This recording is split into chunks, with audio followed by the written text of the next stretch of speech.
Faça calor ou faça frio, com açúcar, sem açúcar, com leite, expresso, gelado, não tem tempo ruim ou jeito errado de tomar um café. E essa bebida que mudou a história da humanidade só se popularizou pelo globo por causa do Brasil. A gente te conta como isso aconteceu e muito mais. Pega a sua xícara que está começando o Hiperconectado.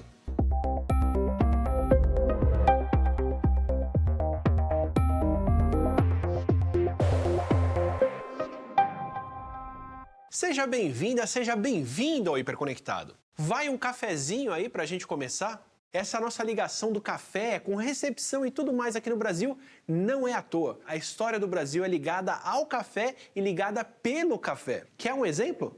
Dá uma olhada na bandeira do Brasil Império de 1822. Do lado esquerdo, um ramo de café e do lado direito, um ramo de tabaco. O Império do cafezinho com cigarro. Brincadeira à parte, esses eram os principais produtos agrícolas do Brasil imperial. Mas hoje a gente vai focar apenas no cafezinho. Apesar da homenagem bordada na bandeira do Império, a história do café no Brasil começou muito antes disso. A trajetória do café no Brasil é interessante porque agora em 2027 vamos celebrar os 300 anos da introdução da planta, né? Mas por quase 100 anos, ou seja, durante todo o século XVIII, ela praticamente não teve nenhuma função comercial, nem em termos de hábitos de consumo cotidiano e tudo mais. Teve um espraiamento do arbusto, né, entrando pelo Pará, que foi paulatino. Ou seja, você tem aí contatos comerciais, transformando o arbusto em uma planta de quintais e jardins, né? Ah, tipo planta ornamental, assim. Ornamental, sim.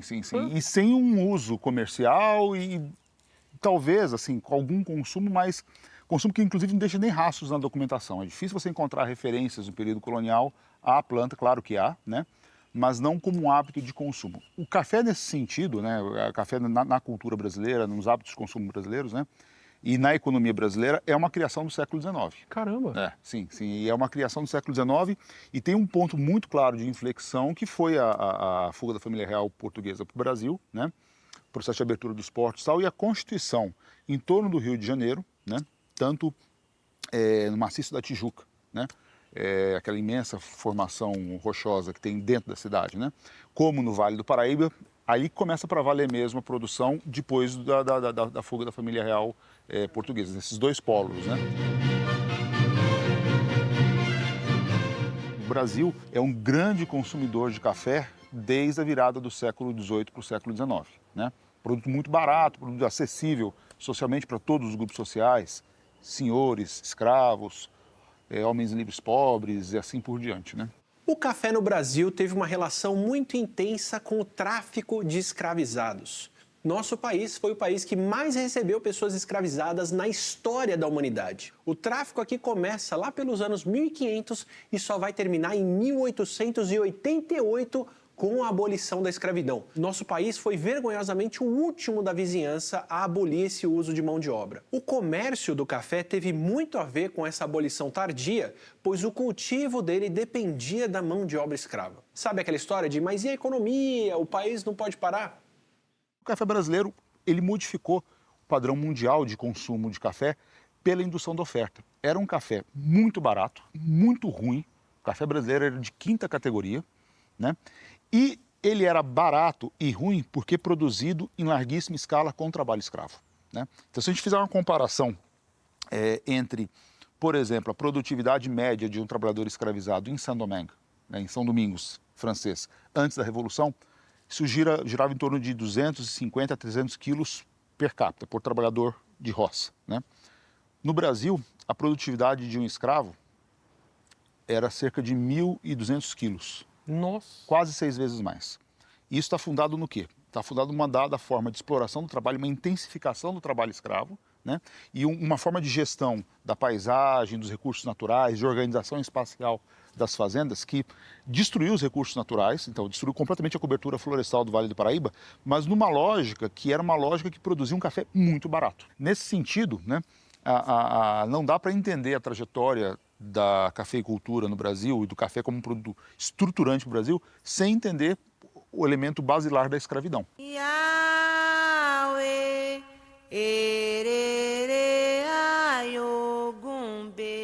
A história do café começa há muitos séculos atrás na Etiópia. Conta uma lenda local que um pastor de cabras viu que os seus animais ficavam agitados e enérgicos depois de comer as frutas de uma planta específica.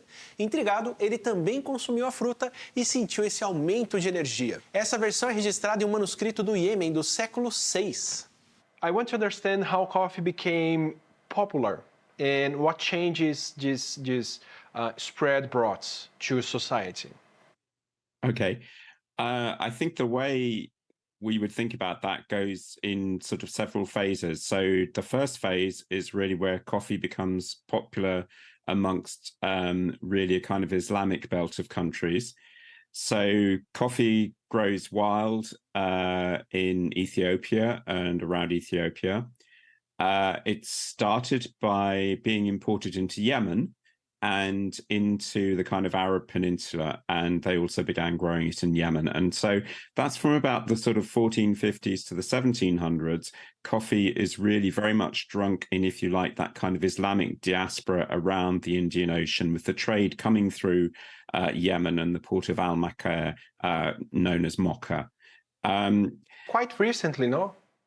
Yeah, it is recent. So we don't have any records. You know, it may well be that the indigenous people in Ethiopia, they certainly used coffee in various ways, but the actual start of coffee drinking as we know it is very much connected with that sort of religious aspect, because it was begun as a way, it was used in ceremonies by the Sufi sects in particular, and then it became quickly a kind of legitimate beverage for Muslims to drink. So of course Muslims don't drink alcohol.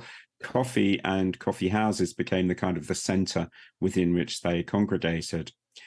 From about it arrives into Europe in the sort of early to mid 17th century, originally sort of sparking the sort of the growth of coffee houses. And then as a result of that, the Europeans began planting coffee in their sort of colonial possessions around the world. When coffee enters Europe, I'm guessing correctly, it was kind of the same situation, right? People would gather to drink alcohol, and then they begin to drink something that is not depressing for the nervous system and start to drink a stimulating drink in coffee houses and everything. Does this change something in society when you start to gather people to be stimulated intellectually instead of drinking something that relaxes? Yeah, I mean, there are some interesting, if you like, sort of coincidences in the timeline here. So at the time that coffee comes into Europe is the time really of what we would call the Enlightenment. And the Enlightenment obviously is a phase of lots of new ideas that ultimately lead to revolutions such as the French Revolution. We find a lot of thinkers gathered in coffee houses. We find a lot of, if you like, cultural producers, so musicians, literary figures and so forth would go to coffee houses. So coffee houses became really a place for either for trading or for debating. And for, above all, I guess, the exchange of information. So when we think about the first British coffee houses, those British coffee houses, well, there was a coffee house, I'm glad to say, called Jonathan's. And Jonathan's Coffee House was actually the place that sort of gave birth to the London Stock Exchange. It was where traders in stocks and shares used to gather and trade in stocks and shares. And again, you can imagine, obviously, the difference between doing that over coffee, where you're stimulated and your mind is spinning and what have you, as opposed to doing it over alcohol, where you might be thinking, oh, I don't quite know what I'm doing. So a big difference. But we also used to have coffee houses that became sort of centers for the early sort of scientists who would even do crazy experiments there. So there are records of people like Robert Hooke, who is the man who actually developed the microscope, but amongst one of his feats was to dissect a dolphin in a coffee house. And I guess, you know, the best example of that would ultimately be the French Revolution, where a lot of those early thinkers were based in coffee houses, and even right up to the time of the revolution. I mean, it's even said that the mob that went to the Bastille to free the political prisoners in 1789 came out of a coffee house. That's supposedly the case.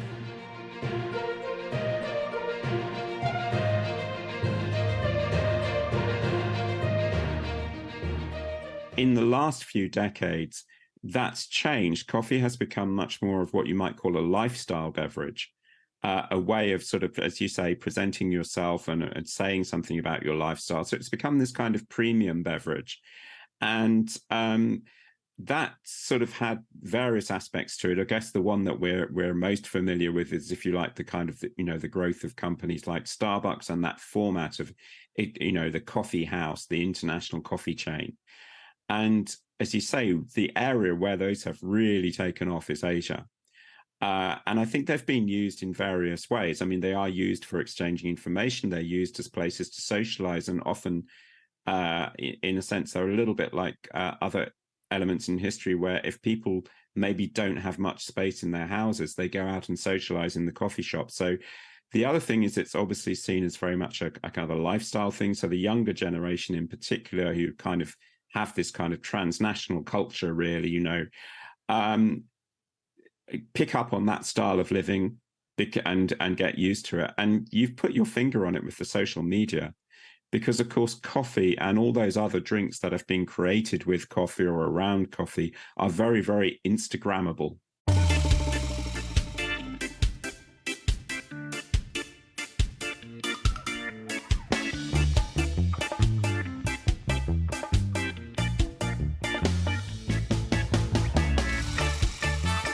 O café deixou de ser só um café na modernidade. A evolução do cultivo nos trouxe uma variedade enorme de sabores e aromas. Isso porque a indústria do café está redefinindo o cafezinho do dia a dia, seja refinando as variedades que a gente já conhece ou criando novas.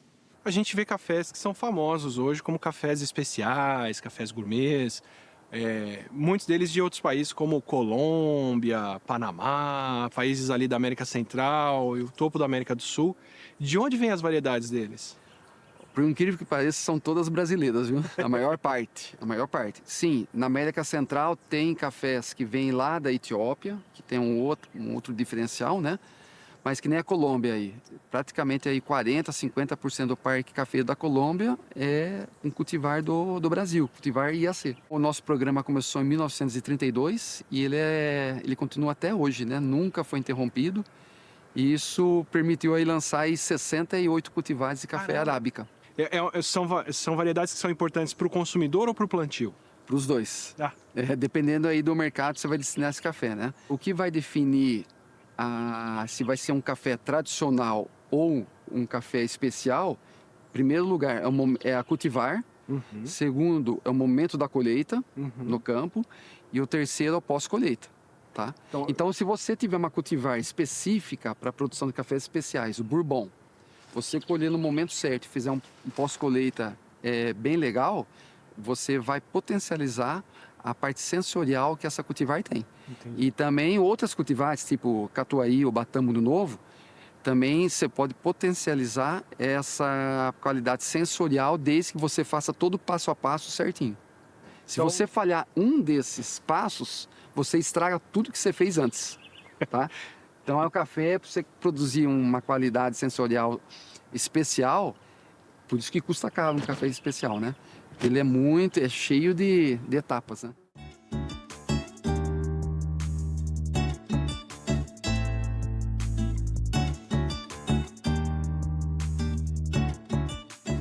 A gente vai fazer uma pausa para o cafezinho aqui, mas logo voltamos para falar sobre o preparo e o cultivo do café, o café descafeinado e a relação entre ele e o meio ambiente. O Hiperconectado já volta.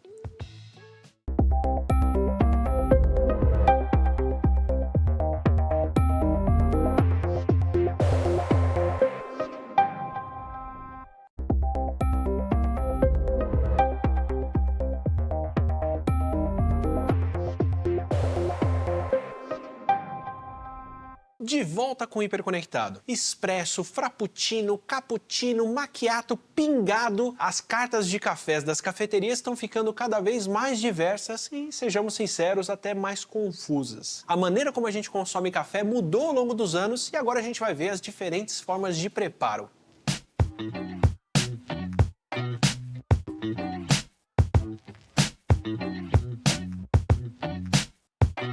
No expresso em si, a gente utiliza o grão numa granulometria muito fina, né? A gente vai moer o grão em partículas bem pequenas para extrair rápido, numa temperatura alta, com uma pressão muito alta. Isso. Uma paulada de uma vez já sai tudo. Exato. Então, geralmente, uma extração de expresso, a gente está falando aí de 25 a 30 segundos.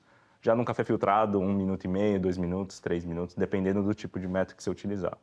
E o expresso a gente prioriza algumas características, que seria a doçura, né, acidez e principalmente corpo. Então, a sensação tátil, como a bebida preenche a boca, essas características são mais valiosas numa extração de expresso comparando com um café coado hoje. Então, quando eu penso naquele café expresso que bate forte, que ele tem aquele gosto que preenche a boca toda e tudo, isso é por causa dessa extração rápida em alta temperatura. Exato, porque como a gente está extraindo partículas menores do café, a gente consegue extrair mais óleos e mais componentes solúveis. Então, ele vai trazer uma sensação tátil maior na boca, porque você tem mais partículas na bebida que preenchem a sua boca. E o filtrado? Como ele passa mais devagar e o café é um pouco mais grosso, o que acontece? Aí eu acho que pode fazer com mais calma, vamos dizer assim. O pessoal gosta de chamar que for como se fosse um ritual. Ritual diário ali, para ter aquele seu tempo, para fazer o café com calma, tomar com calma.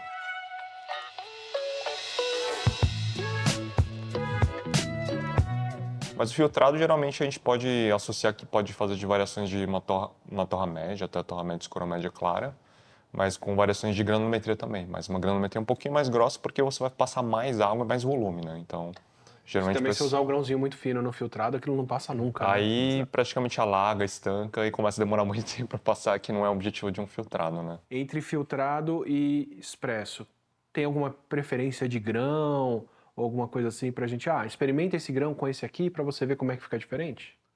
Geralmente, para café filtrado, a gente seleciona os cafés com maior complexidade sensorial. Então, um café que ele tem muita acidez, traz muitas notas diferentes, que te lembra morango, abacaxi, esse tipo de coisa, a gente acaba priorizando no filtrado, porque o filtrado é uma experiência um pouco mais longa, né? Geralmente são canecas aí um pouco maiores que a gente vai tomar, são 2, 3, 4 xícaras. Então, a gente quer priorizar uma experiência um pouco mais prolongada, principalmente também envolvendo a questão de temperatura. Então, a gente vai consumir ele numa temperatura mais quente, ele vai lembrar um pouco essas notas mais doces, chocolate ao leite. E conforme ele vai esfriando, ele vai começar a trazer as notas mais delicadas, ele pode trazer um floral, um frutado. Então, a experiência do filtrado em si, a gente fala que é uma experiência um pouco mais completa, mais prolongada e principalmente mais complexa, né? Vai trazer mais características diferentes e nuances diferentes para o cliente. Na Café tem uma proposta diferente, eu já vi, de passar o café usando uma outra técnica. Eu queria saber que técnica é essa e o que ela faz de diferente por esse processo que a gente ouviu aqui. Claro, a técnica se chama extração a frio, basicamente, de expresso, e também funciona para os filtrados. Isso é uma pesquisa que estava sendo realizada na Universidade de Zurique, já em torno de 5 a 6 anos. Eles estavam estudando principalmente questão de compostos voláteis que se dissipam e se evaporam rapidamente durante o processo de extração. Então, eles descobriram que, por exemplo, quando a gente extrai um expresso em alta temperatura, geralmente 93 graus, a gente está perdendo quase 40% do potencial da bebida. Por causa da temperatura muito alta, ele oxida e evapora muito rápido. Então, aquele cheiro que a gente sente preencher o ambiente, Exato. é tudo que a gente estava perdendo na bebida. Exatamente, rapidamente. Então, por isso, eles desenvolveram algumas esferas de aço inox para a gente adicionar durante o processo de extração, porque assim que o líquido sai do porta-filtro, ele encosta nessa esfera de baixa temperatura e ele segura esses componentes voláteis, trazendo uma característica mais complexa, trazendo mais corpo. Já não é o expresso que eu tô acostumado. Legal. Ele já é bem... Parece mais amadeirado, assim, mais... Sim. Menos amargo. Menos amargo, né? Ele traz uma complexidade um pouco de fruta, você vai ver que ele tem uma acidez um pouco mais elevada. Bem ácido porque eu tô acostumado. Ácido. Exato. Nossa, bem. É quase uma mistura de suco de fruta, parece. Mas pra mim a acidez passa por cima de quase tudo, assim. Perfeito. É o mais predominante, certo? Agora, se você quiser provar com a extração a frio, Que já vai estar numa temperatura mais legal. exato, já vai estar numa temperatura ideal de consumo. Eu fui no maior medo aqui, é verdade. Muito diferente. Ainda tem o ácido lá em cima, mas ele atrapalha bem menos os outros sabores, Exato. assim. Exato.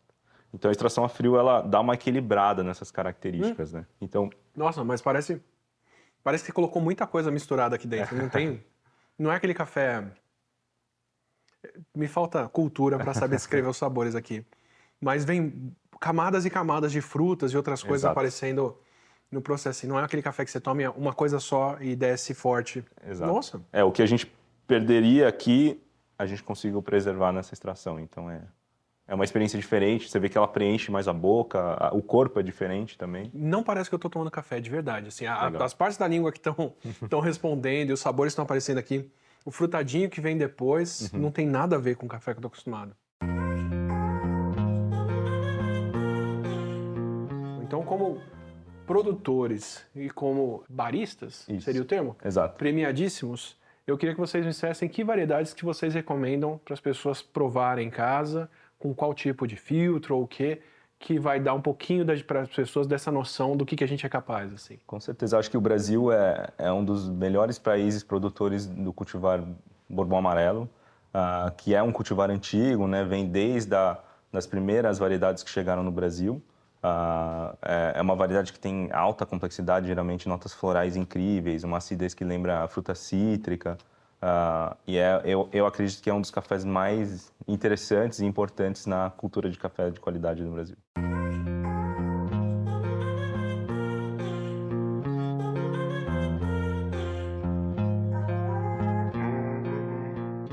Além dos aromas e dos sabores, a cafeína é um dos motivos do sucesso do café e da popularidade dele no mundo. Ao longo dos séculos, esse estimulante se infiltrou no nosso dia a dia e, para algumas pessoas como essa aqui, ele é indispensável.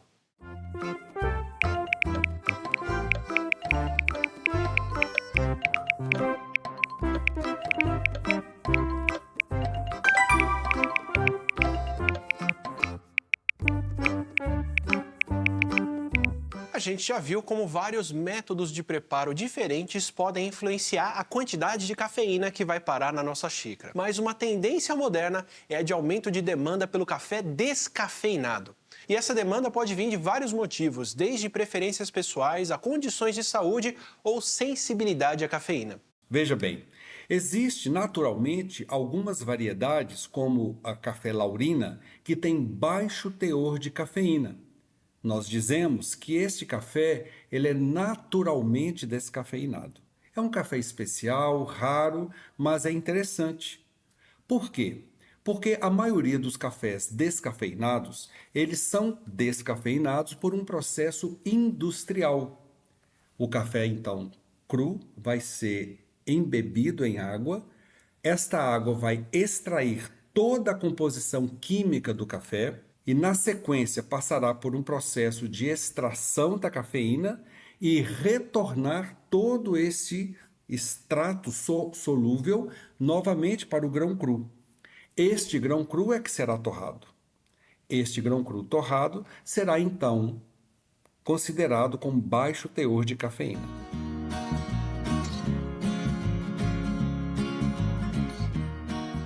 Hoje você tem 2 métodos para descafeinar o café na indústria. O primeiro é método químico, usando solvente, e o segundo método é por água.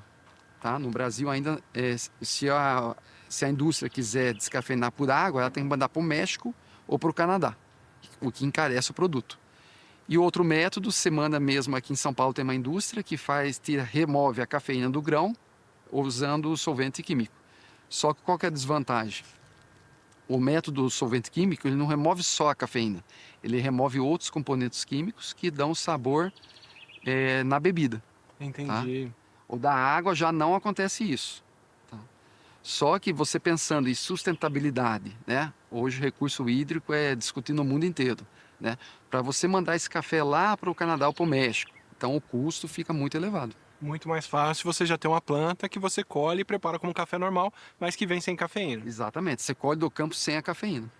Tem cafés para todos os gostos, com cafeína, sem cafeína, mais ou menos torrado, por aí vai, mas tem um aspecto que muitas vezes é negligenciado que pode amargar a nossa bebida, que é o seu impacto ambiental. Todas as etapas de preparo do café, do cultivo, transporte, processamento dos grãos e geração de resíduos podem gerar impactos ambientais importantes.